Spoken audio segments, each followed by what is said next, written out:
Before I start this review, let me just say this. I tried to like this game. I really tried to. Except the problem is, this game just sucks.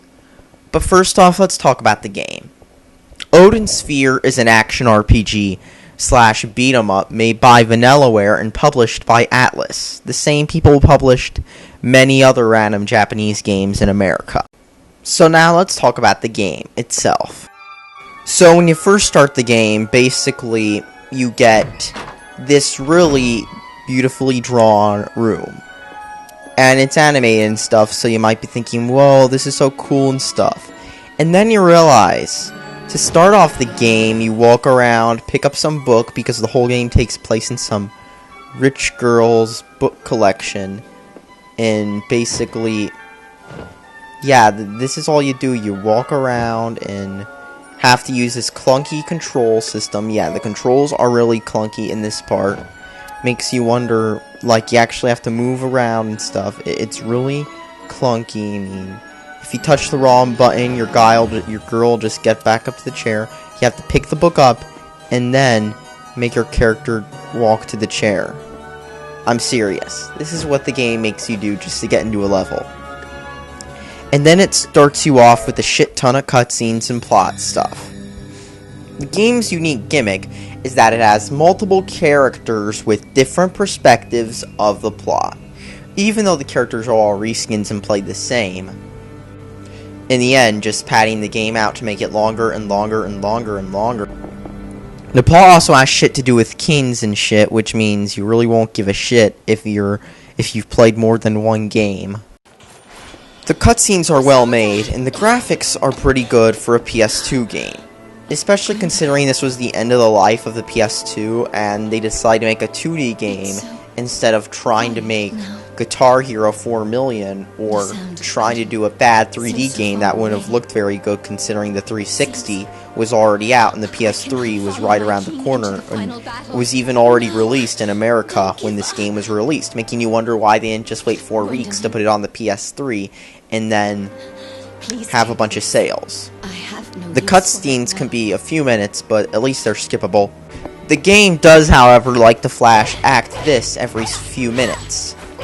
So basically, you start off with a forced tutorial, because after all, this is an action RPG, and then you learn how to attack and shit. And then you find out the first flaw of the game. The controls are utter shit. X jumps and square attacks. Those are the only 2 buttons you need to play the game. Triangle you have to hold, and it lets you select special attacks, which you have to gain stuff from defeating enemies to do, so you'll never have enough, whatever it's SP or whatever it's called in this game. And of course, you'll also circle lets you pick items, but the item menu sucks at this game because you have to open it up in battle, and eating items takes time, so you can get hit while you're using items. The maps are a design flaw too. As you can see in the right corner, the whole game map is literally a circle. You run around while going to the white dot to go to the next map. So literally, you're just running in a great big circle. While in the top right corner of the screen, there's a whole diagram of the map with all the enemies, because in a small box to where your TV screen is, to go in with the gimmick, whoa, this game is so big it won't even fit on your TV screen. Yes, they actually stamped this on the back of the box. So then you start playing the game and realize this game is cheap. Especially when you get to the first boss battle and realize it's one of those extremely hard, cheap boss battles, and suffers from Sonic boss battle syndrome, in which you have to run around tapping, trying to hide in a corner because you've got this boss which anally rapes you easily. So basically you find yourself jumping around and pressing the square button. And let me tell you, the square button is the same for attack. There's also treasure chests that pop up, and you can't get to them. And you know those dots? You have to hit R1 to collect them. You can't just run into them like any other game. You have to hold a button to collect them and be vulnerable to enemy attacks. There's also a POW meter in the upper left corner, which allows you to take a look and see if you use attacks, your POW meter goes down, and if you just spam them, it runs out, making the game incredibly cheap, especially considering it tries to be both a beat-em-up and an action RPG at once.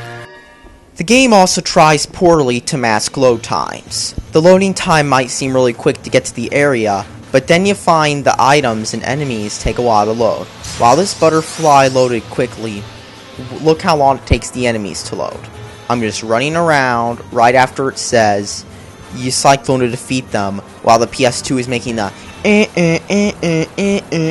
click, click, click, click, click loading screens, you know, that you've heard with the PS2 where it's like click, click, click, and then it finally loads. Yes, this game has bad loading times. Now, this might be because it's a PS2 game, but this game has a ton of load times. It also seems to stutter a lot. I mean, I've had times where the game will just slow down right when you're touching, like, the thing.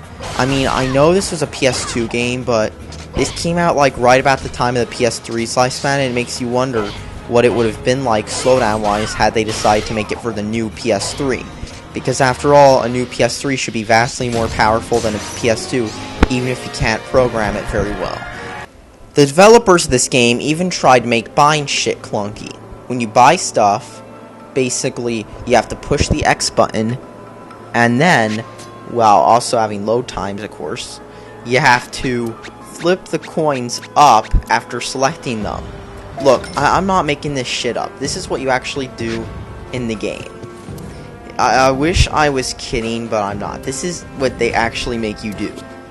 This is not a joke. This is one of those overly pretentious, we can do whatever we want because it's artsy games. I'm serious. The boss battles are incredibly cheap, like I said too. Sure, there's items, but you have to push the circle button to even get access to your items. And of course, the boss battles are cheap. You can just attack it, but they've somehow managed to make fighting a giant dragon incredibly unsatisfying. And did I mention, when you use the item, you have to stand completely still. If you push the circle button while you're moving, you can't get to your items. This is not a joke. This is how they designed the game. All in all, this is just another meh game that just wasn't that great. And you shouldn't buy this game unless you want to see dragons vor your ass, because that's all you'll see when you play this game. So don't buy this game. Go buy better RPGs like Final Fantasy XII. That game is still better than this game. Thanks for watching. Subscribe for more. And please, just to let you know, this game, just because they put all their money into graphics doesn't mean it's a good game. Thanks for watching. Subscribe for more.